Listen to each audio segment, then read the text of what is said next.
Exodus chapter 37. Bezalel went on to construct the ark of acacia wood, 2.5 cubits long, 1.5 cubits wide, and 1.5 cubits high. He overlaid it with pure gold, both inside and out, and made a gold molding around it. And he cast 4 gold rings for its 4 feet, 2 rings on one side and 2 on the other. Then he made poles of acacia wood and overlaid them with gold. He inserted the poles into the rings on the sides of the ark in order to carry it. He constructed a mercy seat of pure gold, 2.5 cubits long and 1.5 cubits wide. He made 2 cherubim of hammered gold at the ends of the mercy seat, 1 cherub on one end and 1 on the other, all made from 1 piece of gold. And the cherubim had wings that spread upward, overshadowing the mercy seat. The cherubim faced each other, looking toward the mercy seat. He also made the table of acacia wood 2 cubits long, 1 cubit wide, and 1.5 cubits high. He overlaid it with pure gold and made a gold molding around it. And he made a rim around it 1 handbreadth wide and put a gold molding on the rim. He cast 4 gold rings for the table and fastened them to the 4 corners at its 4 legs. The rings were placed close to the rim to serve as holders for the poles used to carry the table. He made the poles of acacia wood for carrying the table and overlaid them with gold. He also made the utensils for the table out of pure gold, its plates and dishes as well as its bowls and pitchers for pouring drink offerings. Then he made the lampstand out of pure hammered gold, all of 1 piece, its base and shaft, its cups and its buds and petals, 6 branches extended from the sides, 3 on one side and 3 on the other. There were 3 cups shaped like almond blossoms on the first branch, each with buds and petals, 3 on the next branch, and the same for all 6 branches that extended from the lampstand. And on the lampstand were 4 cups shaped like almond blossoms with buds and petals. A bud was under the first pair of branches that extended from the lampstand, a bud under the second pair, and a bud under the third pair. The buds and branches were all of 1 piece with the lampstand, hammered out of pure gold. He also made its 7 lamps, its wick trimmers and trays of pure gold. He made the lampstand and all its utensils from a talent of pure gold. He made the altar of incense out of acacia wood. It was square, 1 cubit long, 1 cubit wide, and 2 cubits high. Its horns were of 1 piece, and he overlaid with pure gold the top and all the sides and horns. Then he made a molding of gold around it. He made 2 gold rings below the molding on opposite sides to hold the poles used to carry it. And he made the poles of acacia wood and overlaid them with gold. He also made the sacred anointing oil and the pure fragrant incense, the work of a perfumer. Psalms. Psalm 96. Sing to the Lord a new song. Sing to the Lord, all the earth. Sing to the Lord, bless his name, proclaim his salvation day after day. Declare his glory among the nations, his wonderful deeds among all peoples. For great is the Lord, and greatly to be praised. He is to be feared above all gods. For all the gods of the nations are idols, but it is the Lord who made the heavens.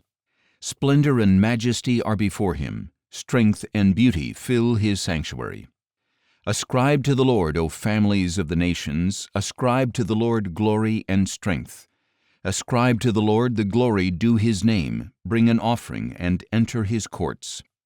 Worship the Lord in the splendor of his holiness, tremble before him all the earth. Declare among the nations, the Lord reigns. The world is firmly established, it cannot be moved. He will judge the peoples with equity. Let the heavens be glad and the earth rejoice. Let the sea resound and all that fills it. Let the fields exult and all that is in them. Then all the trees of the forest will sing for joy before the Lord, for he is coming. He is coming to judge the earth. He will judge the world in righteousness and the peoples in his faithfulness. Psalms. Psalm 97. The Lord reigns, let the earth rejoice, let the distant shores be glad. Clouds and darkness surround him, righteousness and justice are his throne's foundation. Fire goes before him and consumes his foes on every side. His lightning illuminates the world, The earth sees and trembles. The mountains melt like wax at the presence of the Lord, before the Lord of all the earth. The heavens proclaim his righteousness. All the peoples see his glory. All worshippers of images are put to shame, those who boast in idols. Worship him, all you gods. Zion hears and rejoices, and the towns of Judah exult because of your judgments, O Lord. For you, O Lord, are most high over all the earth. You are exalted far above all gods. Hate evil, O you who love the Lord. He preserves the souls of his saints. He delivers them from the hand of the wicked. Light shines on the righteous, gladness on the upright in heart. Rejoice in the Lord, you righteous ones, and praise his holy name. Psalms. Psalm 98. A Psalm. Sing to the Lord a new song, for he has done wonders. His right hand and holy arm have gained him the victory. The Lord has proclaimed his salvation and revealed his righteousness to the nations. He has remembered his love and faithfulness to the house of Israel. All the ends of the earth have seen the salvation of our God. Make a joyful noise to the Lord, all the earth. Break forth, let your cry ring out, and sing praises. Sing praises to the Lord with a lyre, in melodious song with a harp. With trumpets and the blast of the ram's horn, shout for joy before the Lord, the King. Let the sea resound and all that fills it, the world and all who dwell in it. Let the rivers clap their hands, let the mountains sing together for joy before the Lord, for he comes to judge the earth. He will judge the world with righteousness and the peoples with equity. Psalms. Psalm 99. The Lord reigns, let the nations tremble. He is enthroned above the cherubim, let the earth quake. Great is the Lord in Zion, he is exalted above all the peoples. Let them praise your great and awesome name, he is holy. The mighty King loves justice. You have established equity. You have exercised justice and righteousness in Jacob. Exalt the Lord our God and worship at his footstool. He is holy. Moses and Aaron were among his priests. Samuel was among those who called on his name. They called to the Lord, and he answered. He spoke to them from the pillar of cloud. They kept his decrees and the statutes he gave them. O Lord our God, you answered them. You were a forgiving God to them, yet an avenger of their misdeeds. Exalt the Lord our God and worship at his holy mountain, for the Lord our God is holy. 1 Corinthians chapter 7. Now for the matters you wrote about, it is good to abstain from sexual relations, but because there is so much sexual immorality, each man should have his own wife, and each woman her own husband. The husband should fulfill his marital duty to his wife, and likewise the wife to her husband. The wife does not have authority over her own body, but the husband. Likewise the husband does not have authority over his own body, but the wife. Do not deprive each other, except by mutual consent and for a time, so you may devote yourselves to prayer. Then come together again, so that Satan will not tempt you through your lack of self-control. I say this as a concession, not as a command. I wish that all men were as I am, but each man has his own gift from God. One has this gift, another has that. Now to the unmarried and widows I say this: it is good for them to remain unmarried as I am, but if they cannot control themselves, let them marry. For it is better to marry than to burn with passion. To the married I give this command, not I, but the Lord. A wife must not separate from her husband, but if she does, she must remain unmarried or else be reconciled to her husband, and a husband must not divorce his wife. To the rest I say this, I, not the Lord. If a brother has an unbelieving wife and she is willing to live with him, he must not divorce her. And if a woman has an unbelieving husband and he is willing to live with her, she must not divorce him. For the unbelieving husband is sanctified through his believing wife, and the unbelieving wife is sanctified through her believing husband. Otherwise your children would be unclean, but now they are holy. But if the unbeliever leaves, let him go. The believing brother or sister is not bound in such cases. God has called you to live in peace. How do you know, wife, whether you will save your husband? Or how do you know, husband, whether you will save your wife? Regardless, each one should lead the life that the Lord has assigned to him and to which God has called him. This is what I prescribe in all the churches. Was a man already circumcised when he was called? He should not become uncircumcised. Was a man still uncircumcised when called? He should not be circumcised.